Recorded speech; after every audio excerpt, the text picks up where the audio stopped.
Alright, my friends, this is Rick and your seat at the table, and we are looking at BattleTech Wolves on the Border.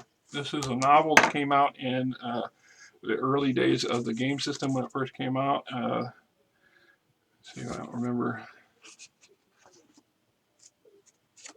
Let's say this was 1988 when this was published. So basically, this is written by Robert Charette, and there's a number of great videos and podcasts that are on the internet right now that talks about this author and with this author in it. And if I remember to do so when I place this, I will put a link or two in that below so you guys can go and look at them yourselves. When he wrote, there's something, and I'll say this in other videos of when I do these little short videos on the novels and stuff, that the game system and the novels and the game systems are interlinked quite a lot. And in a lot of aspects, the game designers sat down with the authors and said, look, here's some names we'd like to see. This is some places we'd like to acknowledge. This is an event that took place. And here's some stuff that led up to this particular setting.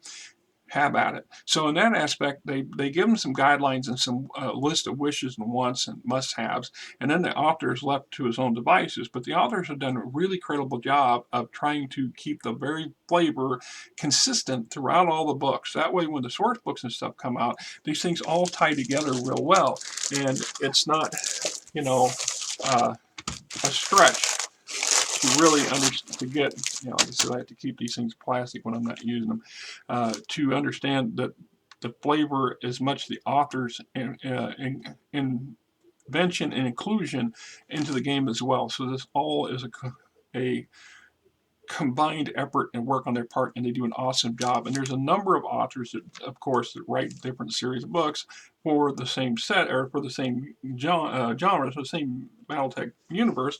The fact that they are in contact with each other to one degree or another, to collaborate with a little bit, or at least get an idea what the other guy's thinking, or what they did when they wrote the book that they did that leads up, so everything kind of still interlocks, and we don't get too many bumps. There's a couple books that are kind of out there because the writers just decide to go off on a tangent that really doesn't tie things in well. And then, of course, there's always some minor issues in the writing. So there's some interesting comments and stuff.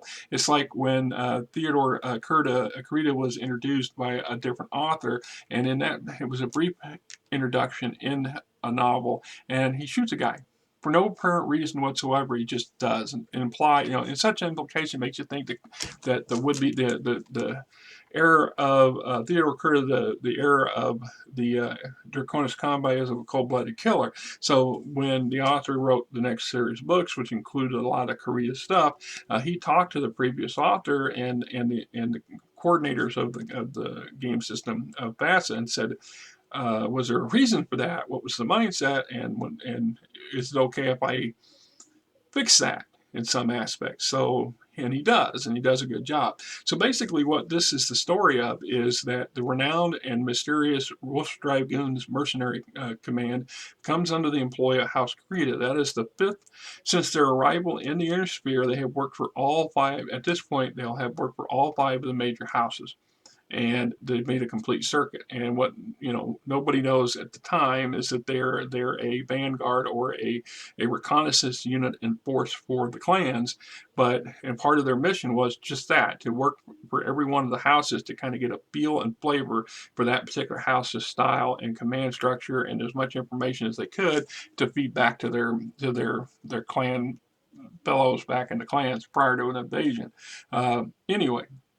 Another couple things that set precedents, specifically in this book, is Robert Straut's visions. He comments in one of the podcasts I watched about when he first saw the picture on the cover, or the artwork that they proposed, and he was thinking, here is an African American or an African descent person who is definitely Japanese in mindset. So he's a follower of the Bushido code as the House Krita's core philosophy has established itself, and in doing so, the writer of this particular book was a big fan of Japan and Warlord Japan back in the day, and he helped create another, or he did create another game system way back. And I'm struggling for the name of it right off my top of my head, because I know it was put out, I think, by Judges Guild or affiliated to the Judges Guild stuff, and we're talking 70s material, but it was heavy. Might even been called Bushido, but don't quote me on that. It was heavily versed in feudal Japan. So he had this deep knowledge and understanding of how this culture should operate if that's the tenets of House Kurita to follow. So there was an early on concept, or an unspoken concept amongst the creators of the original BattleTech MechWarrior stuff when it first started coming out, that House Kurita and House Liao were going to be the bad guys, and were going to be considered the ultimate bad guys in every fashion and way, and they were often kind of wrote from a two-dimensional stereotypical mindset. There was also this tendency early on to allow this misguided concept of race to be imbued into the game system, which, because that's typical of human culture, period. And it was not intentioned as in a bad way, but it was an unintentional side effect of the way people understood things back then, or way they were raised. So when authors like Robert come along and took a deeper look at things, he says this isn't how they would operate, and this isn't necessarily. So the truth is, good or bad, all the houses are good and bad. They're evil and good in their own ways. Even if their systems of government and their concepts of how they handle things are vastly disparating from the others, there's no right or wrong, but what works and what doesn't work, and what they're used to. So that said, he really changed the flavor and brought House Kurita and its inward workings to a much deeper playable house, and it gave them so much more atmosphere and flavor. It also gave the other houses additional impact, in my opinion, because now we don't see this as just some blind hating enemy to fight, but this is a beautiful house that if you really want to play as a character, or run units from their military and things like this, it's quite enjoyable to do, especially if you understand how it works. So basically, the Wolf Dragoons come into employment of House Kurita, and they're every house is always half a step away from not succeeding in a lot of things. And military ability versus creating controlling their terrain is always a problem for most of these houses up until the Fourth Succession War, when things really get a big bootstrap or a big kick in the backside. So having this powerful, potent force gives House Kurita some leverage and some abilities to go on the offensive against Federated Suns specifically. And so they put up against the Federated Suns borders, where there's lots of conflict over the centuries between the two houses. There is no love lost between those two houses. And the Wolf Dragoons gives them a potent force. But it comes to the point where the House Kurita style and mindset that runs things can be very abrasive and very, unfortunately, very narrow-minded when it comes to anything not Kurita, or anything specifically not in the Bushido mindset of Kurita.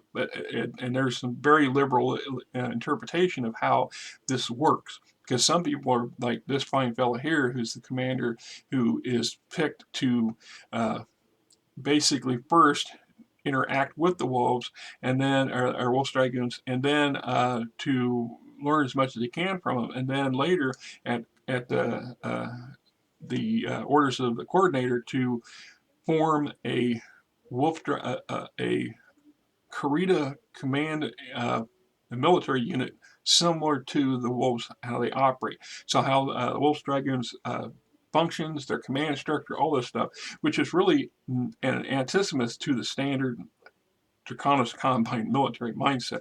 So they're creating this multi-regiment command that's supposed to be innovative and quick thinking and really crafty warriors, and it does with mixed results. And then there's a bunch of political BS going on inside too that causes problems. At the end of the day, a lot of problems, lots of things go wrong, and then the particular house warlord who's in controlling of the border area that bases that section of Federated Commonwealth has a grudge because he believes that the Wolf Dragoons are worse than they're mercenaries. They're worse than bandits in some aspects, and that they should be 100% under his personal control.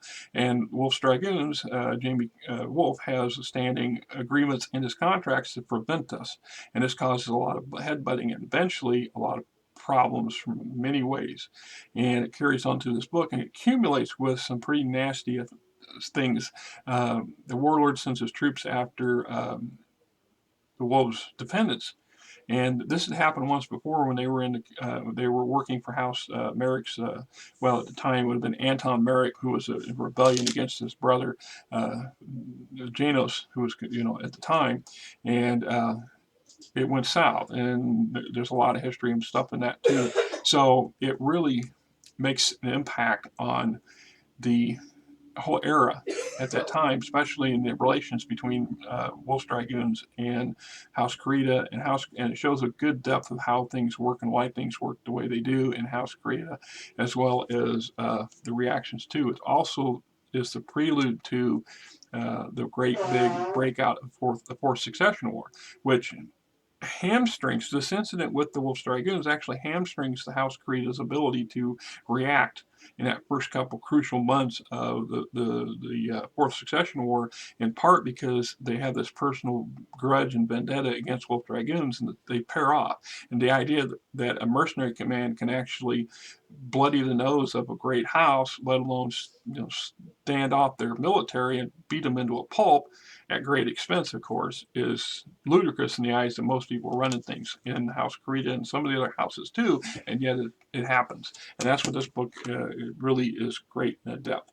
So if you ever get an opportunity to read this, I recommend this. Of all the novels that are created and written over the years for BattleTech and MechWarrior, this should be in your top 10 for consumption. Just my personal opinion on that subject. So till next time, this is Rick, and you guys have a great weekend.